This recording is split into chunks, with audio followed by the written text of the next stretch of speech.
এখানে আমরা যদি দেখতে চাই যে আচরণবিধি লঙ্ঘন করছে ছাত্রদলের জিএস পদপ্রার্থী, কিন্তু কোনো প্রকারের করেনি, পদক্ষেপ গ্রহণ করেনি নির্বাচন কমিশন। আমরা একজন শিক্ষক, তিনি একজন পরিবহন প্রশাসক, তিনি লিখেছেন আমার ব্যাপারে কোনো নিউজ দেখছি না তো, নির্বাচনের আচরণবিধি লঙ্ঘনের কারণে প্লিজ নিউজ কবে হবে জানাও। এটা কখনো আরো দেখতে পাই যে একই শিক্ষক তিনি মন্তব্য করেছেন এই মহৎ প্রচেষ্টার জন্য AKM রাকিব ও MD আরিফুল ইসলাম এবং মোহাম্মদ আন্নানকে ধন্যবাদ জানাচ্ছি। সর্বপ্রথম তারা এই পরিবহন প্রশাসকের অফিসে এসে জগন্নাথ বিশ্ববিদ্যালয়ের শিক্ষার্থীদের নিরাপদে বাড়ি পৌঁছে দেওয়ার লক্ষ্যে বিভাগীয় শহরগুলি গাড়ি দেওয়ার অনুরোধ করে। একজন পরিবহন প্রশাসকের যদি এমন বক্তব্য হয় তাহলে তার এই পদে থাকার কোনো অধিকার থাকে না।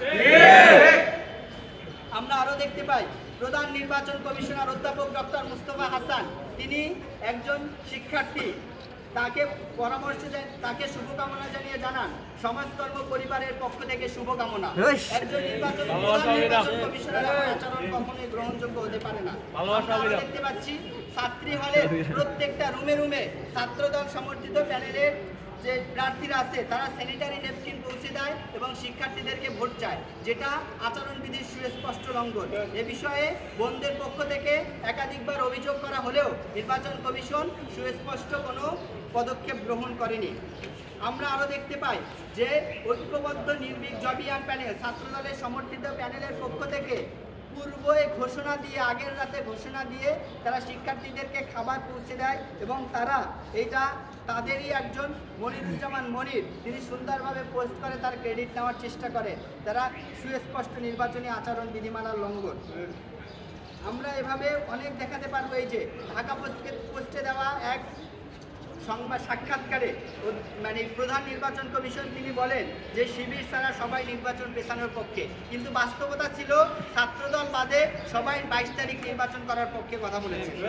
এই ধরনের আমাদের এখানে আমাদের কাছে এভিডেন্স আছে যেগুলোর মধ্য দিয়ে সুস্পষ্টভাবে প্রমাণিত হয় যে নির্বাচন কমিশন একটা সংগঠন অর্থাৎ ছাত্রদলকে এবং তাদের প্যানেলকে সহায়তা করার জন্য কাজ করছে।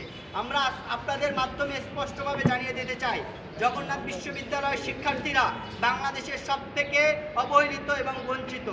এই শিক্ষার্থীদের দীর্ঘদিন ধরে একটা প্রতীক্ষার জায়গা ছিল আবাসন সমস্যার সমাধান, তারই লক্ষ্যে দ্বিতীয় ক্যাম্পাসের কাজ বাস্তবায়ন হচ্ছে।